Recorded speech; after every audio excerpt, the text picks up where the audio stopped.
Some people never remember their dreams. Rising from sleep, they are one moment there, fully formed, vivid and alive, and in the next breath, gone, dropped like a hanged man through the trapdoor of a suddenly remade consciousness, never to rise again. Or as a coin cast into a well, falling and fading, so far down that even the tiny plash of its entry, the last register that it was ever real enough to be held in your palm, is unheard, lost forever. Sometimes a tiny whisper lingers, like those times when you encounter a smell that for an instant transports you to somewhere long back, but cannot be seized. It is here and gone in the same moment. That was what it was like for him, my husband. Sometimes he would cry out in the night. Then I knew he was dreaming, knew that his dreams were as real as anyone's. And sometimes he would whimper like a child, still dreaming, distraught, shaking and sobbing, and even in waking, inconsolable, mourning for all the things he couldn't even remember. Just the dull ache of knowing something tangible was there once. But it is not like that for me. I remember. My dreaming is as real as my waking, and I listen to the voices inside me. There is a wisdom in dreams that the sensible wide awake dare not credit. They say that this man, the one I dreamed of, the preacher from Nazareth, the one who has turned up the heat on all of us, believed in dreaming, came from a race of dreamers, believed that even God spoke through the magnetic pulses of the brain, tapping out messages and stories while all the world within it is asleep. Young men dreaming dreams, old men seeing visions. I could see all of it. I carried the word from the depths of fast asleep to the turbulent waters of wide awake. I told Pontius plainly, sent the message to the judgment seat itself, have nothing to do with this man, for he is innocent. Troublesome, provocative, disturbing, yes, but innocent. And I am suffering today because of his presence in my dreams. And if he couldn't get the urgency of my words, and let's face it, like all those consumed by fear, worried about their position, listening was not one of his strengths. There was surely no mistaking my own fear, however. He must have seen it in my eyes this morning, felt it in the necessity of that hurried message sent. I say it again, have nothing to do with this man. Leave him alone.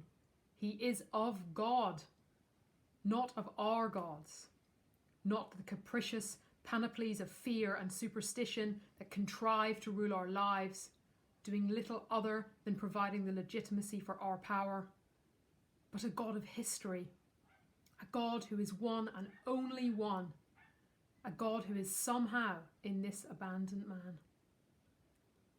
I wonder, will this dream be real? For in it, I saw my husband standing alone, impassive to everyone else's eye, but to me, who know him well, filled to the brim with fear.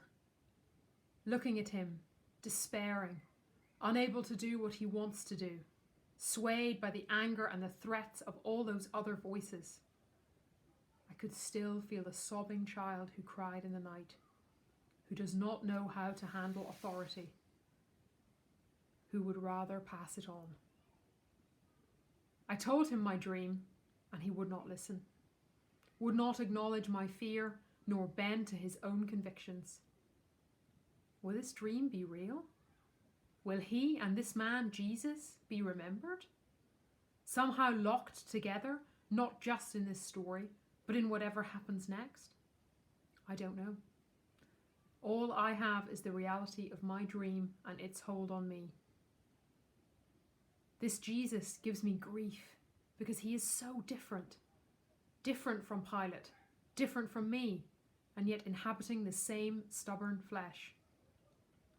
Standing on that pavement this afternoon, one had all the status and apparently all the power, but the other, him, Jesus, He had an authority that I had never seen before. I want to say, I don't know where it came from, but the truth is, I think I do. That is what terrifies me. His reality, and all of it, the authority of God, in that moment, laid down, freely given up. He had about him such poise, even in that hour when all conspired against him. It seemed as though there was nothing that anyone could take from him. Oh yes, on the surface, we had taken everything. His dignity, his freedom, his clothes, even his breath. Spiked upon that cross, there was nothing gainly, nothing beautiful about him. Yet at the same time, and now I shudder to recall this, for it is what I dreamed, we took nothing. Everything that we had was what he chose to give. He answered us with the silence of one who knows what must be done, then quietly and lovingly does it. For my husband, this was the worst of it. Compared to this, his cup was empty. He had washed his hands, but the stain remains. For how long? I do not know. But in the dream it is forever. His name is linked with the name of the one they call the Christ, forever accusing, forever laying the blame. And though I know, I was there, I saw what happened, the culpability is evenly shared. No one was without a hammer. It is his name, Pontius Pilate, that has become synonymous with blame. That is my suffering. I saw it, but I could not change it. People don't believe in dreams anymore. They choose to forget them. It is night, the quiet hours, not peaceful, but empty. I cannot sleep, agitated, anxious. I shuffle the events of the day over and over, looking for the point where my intervention might have changed things. But it is here, at the point where each must choose how to act, that we are all alone. Each selecting our own path, each of us powerless to change the other. What I saw in Jesus was an astonishing decision to choose the path of endless loving. And thus there was a colossal dignity in what so quickly became the dirtiest and ugliest of deaths. And I saw in him, this man sleeping next to me, terror, the inability to do what was right, the bending to the will of others, and the grotesque brutality of the mob. He is not sleeping soundly. His body trembles, and then every so often convulses.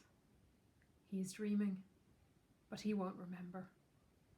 Whatever stories God hopes to whisper in the ear of sleep, he will be deaf to when waking. And for my part, I am now frightened of sleep, frightened of dreaming. I don't know what I need to hear. I don't know if I can take it. I don't know what tomorrow holds. My husband's restless resting, and his body, the cold, dead body of the cold, dead preacher from Nazareth, laid in a tomb, but not forgotten.